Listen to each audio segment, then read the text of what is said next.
예비 중등으로서 선행 나가느라 시간이 너무 없다고요? 큰일 납니다. 안 돼요. 무조건 독서 시간 확보해야 합니다.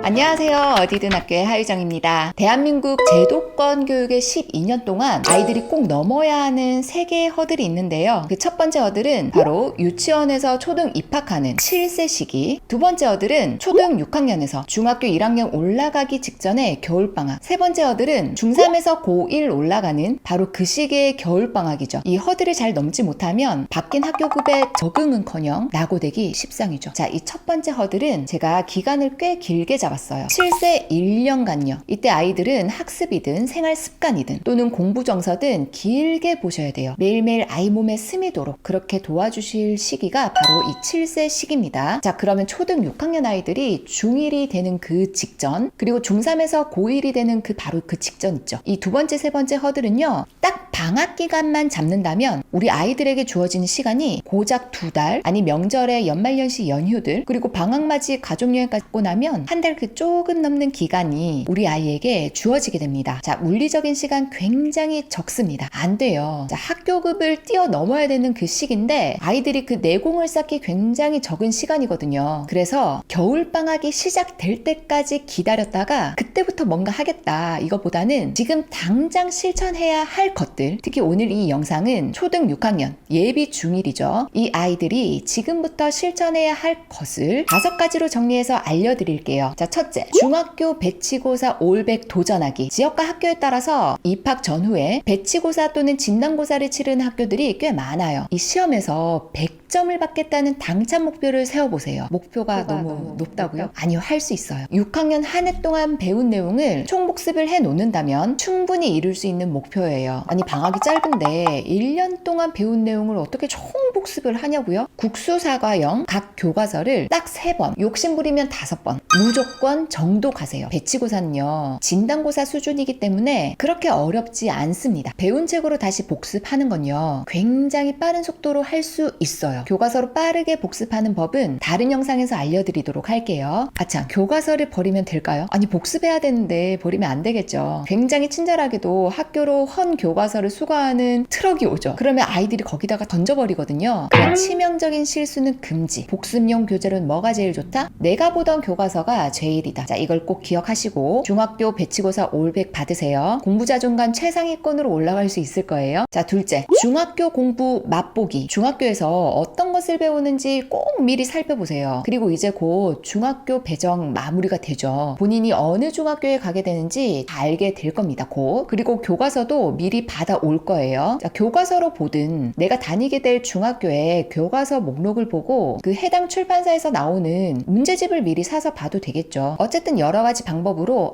요 정도 배우구나, 이걸 느끼게 된다면 우선 막연한 걱정에서는 벗어날 수 있어요. 아니면 너무 무방비로 앉아있거나 이런 거에서는 벗어날 수 있다는 거죠. 자, 중등 과정은요, 완전히 새로운 내용도 있지만 초등 때 배운 개념에 새로운 개념을 조금씩 더 심화시켜 나가는 게 바로 교육 과정이거든요. 만약 중학교 학습 내용을 살펴봤더니 너무 어려워. 그러면 어떻게 해야 되겠어요? 맛보기가 아니라 예습해야죠. 특히 중등 1학년 1학기 수학 정도는요, 완벽하게까지는 아니더라도 수업과 수행평가를 따라갈 그 부담은 조금 덜 수 있을 거예요. 영어도요, 중등 필수 어휘들 지금부터 외우세요. 2022 개정교육과정에서 제시하고 있는 중등 필수 어휘 수가 몇 개인지 아세요? 우선 교육과정에서 제시하는 것은 1200개 정도거든요. 그런데 우리가 사실 이게 마지막 목표는 아니잖아요. 결국 수능에서 영어 1등급을 받기 위해서는 적어도 알고 있어야 한다는 그 어휘 수가 우선 통계적으로는 6000개, 하지만 사실 그 이상이겠죠. 그러니까 매일 적어도 10개 이상 영어 어휘는 꼭 챙기도록 하세요. 자, 세 번째, 글씨 교정하기. 자, 지금이라도 글씨 연습 다시 하세요. 자, 갈수록 서술형 평가 중요해지고 있죠. 중학교 평가는요, 서술형이 주가 되는 수행평가의 비율이 전체 100% 중에서 거의 40%, 나머지 30이 중간 기말인데 이 중간 기말 지필평가 안에서도 서술형 비중이 거의 40% 내외가 됩니다. 애들이 알아볼 수 있게 써야 되겠죠. 내용은 너무 좋지만 채점할 수가 없는 글자도 있거든요. 이게 8인지 무한대 기호인지 대인지 뭐인지 숫자 7인지 기역인지 알파벳 G인지 숫자 2인지. 자, 내용 못지않게 글씨도 중요합니다. 예쁘고 깜찍한 글씨가 아니어도 괜찮습니다. 또박또박 알아볼 수 있는 바른 글씨를 목표로 방학 동안 연습하세요. 자, 넷째, 의도적인 독서 시작하세요. 예비 중등으로서 선행 나가느라 시간이 너무 없다고요? 큰일 납니다. 안 돼요. 무조건 독서 시간 확보해야 합니다. 지금부터의 독서는요, 의도된 독서여야 합니다. 미리 읽어야 할 책들이 있어요. 학교생활 시작하면요, 독서 시간 정말로 넉넉하게 확보할 수 없어요. 지금부터 이번 겨울 동안 무조건 읽어둘 책 장르는요, 바로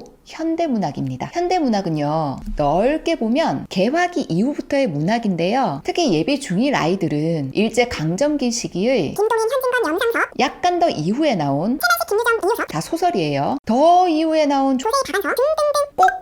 꼭 읽어보세요. 굉장히 짧습니다. 단편 소설이다 보니까 어떤 거는 짧은 건 10장 내외, 굉장히 짧은 소설도 꽤 많아요. 내 아이는 글 좀 읽는다. 그렇다면 박완서의 토지나 조정래의 태백산맥 같은 여기까지도 도전해 볼 수도 있겠죠. 책 리스트는요, 아래 본문에 정리를 해 둘 테니까 꼭꼭 챙겨 보셔야 됩니다. 그리고 나중에 다는 아니더라도 그 중에 몇 권은 공책 한 바닥 정도 분량으로 독후감으로 정리해 두세요. 나중에 중학교에 입학해 보면 제가 왜 공책에다가 독후감 몇 개를 꼭 써서 쟁겨두라고 했는지 그때 이해가 되실 거예요. 자, 마지막 5번째, 컴퓨터 프로그램과 영상 편집 기술 익히기. 자, 이번 방학 동안 한글은 물론이고 PPT, 엑셀의 기본 기능 정도, 그리고 스마트 패드에 있는 아니면 스마트폰에 있는 영상 편집 앱으로 적당한 수준에서 편집 기술을 맛보기라도 한번 해보세요. 중학생이 되면 발표 수업이 꽤 많아지는데, 물론 초등학교도 많죠. 하지만 평가로 이어지는 경우들이 굉장히 많기 때문에 조금 더 신경을 써야 될 부분들이 있는데요. 그리고 이런 발표형, 프로젝트형 수업이 자유학기제 기간에는 훨씬 더 비중이 많고요. 이때 발표는 PPT를 활용하거나 짧은 영상을 활용할 때도 많고요. 친구들끼리 설문을 돌려서 엑셀로 변환시키는 작업이 필요할 때도 가끔 있어요. 이때 한두 명이 할 줄 아는 아이들이 주도적으로 그 모든 프로젝트를 이끌게 되고 나머지는 무임승차하는 경우 굉장히 많아집니다. 그러니 간단한 제작 과정을 알고 있으면 발표 준비, 모든 활동, 수행평가에 약간의 도움을 줄 수 있을 거예요. 자, 이제 다가오는 겨울방학, 초등학교 졸업을 앞두고 있다 보니 이렇다 할 방학까지 없을 거예요. 그렇다고 중학교에 입학한 것도 아니다 보니까 특별히 할 거 없이 그냥 흘러보낼 수도 있거든요. 방심하지 마세요. 방에 틀어박혀가지고 스마트폰, 게임, 유튜브 이런 걸로 시간 보내다 보면 어느덧 중학교 입학이 코앞으로 와 있을 거예요. 뒹굴뒹굴 하다가 귀한 겨울방학, 이 2번째 허들을 못 넘을 수도 있습니다. 자, 그럼 정리를 해봅시다. 자, 예비 중등이라면 이번 겨울방학 동안 5가지를 챙기자고 했어요. 자, 첫 번째, 중학교 배치고사 올백 도전하기. 자, 2번째, 중학교 공부 맛보기. 자, 맛을 봤는데 좀 어렵다. 자, 예습하셔야 됩니다. 자, 3번째, 글씨 교정하기. 못 알아보는 글씨라면 안 됩니다. 자, 4번째, 의도적인 독서 시작해라고 했어요. 장르는 한국 현대문학. 자, 마지막 5번째, 컴퓨터 기능 익혀두세요. 자, 이 5가지를 실천한다면 보람찬 겨울방학은 물론이고 중학교 대비는 덤으로 따라오겠죠. 자, 그럼 지금까지 익숙했던 초등생활은 잘 마무리하시고요. 자, 동시에 미지의 중학생활도 잘 준비를 해보도록 해요. 그럼 저는 다음 영상에서 다시 만나 뵙도록 할게요. 안녕.